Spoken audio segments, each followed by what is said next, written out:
अस्सलामुअलैकुम सामीन। यकुम रबीउ सानी है, 28 अक्टूबर है। सोशल इंडिया न्यूज़ में आपका खैर मकदम है। आज की ख़बरों की शुरुआत दारुल उलूम देवबंद के शोबाए तजवीद के उस्ताद हज़रत मौलाना कारी शफ़ीक़ुर रहमान कासमी की तिलावत कलाम पाक से की जा रही है। माशाल्लाह, आपने ये तिलावत जामिया बदरुल उलूम गढ़ी दौलत में शशमाही इम्तिहान के मौके पर की है। इस तिलावत के लिए हम जामिया की खादिमुत तजवीद कारी मोहम्मद मुबारक फलाही के निहायत ही शुक्रगुजार हैं।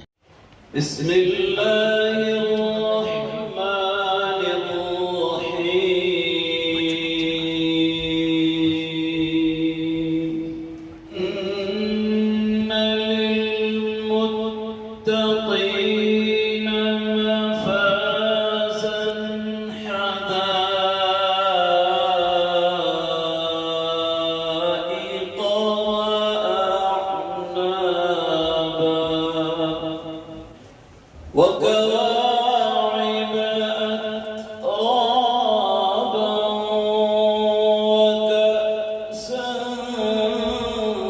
دهاقا لا يسمعون فيها لغوا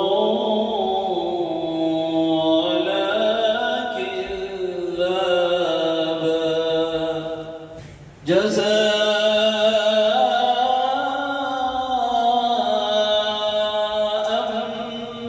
من ربك عطاء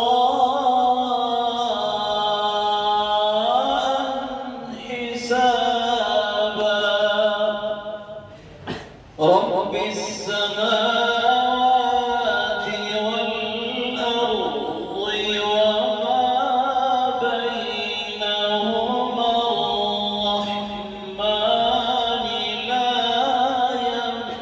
يملكون منه خطابا ومن يقول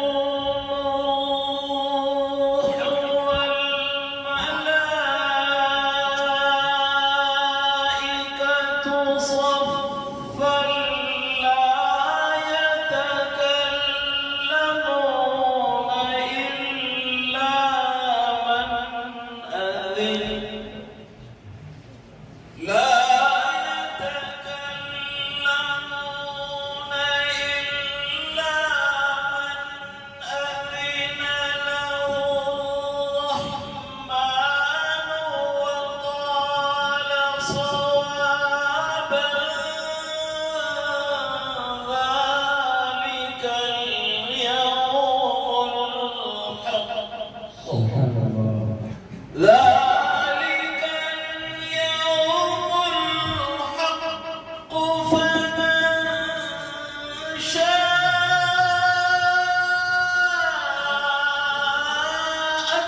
اتخذ إلى ربه مآبا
ليتني كنت ترابا إنا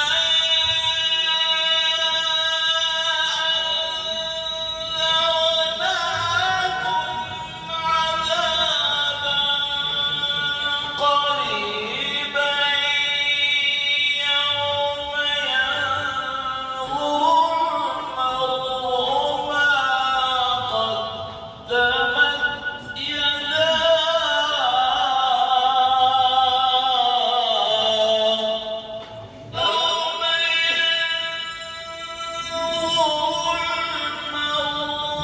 ما قدمت يداه ويقول الكافر يا ليتني كنت ترابا يوم ينظر المرء ما قدمت يداه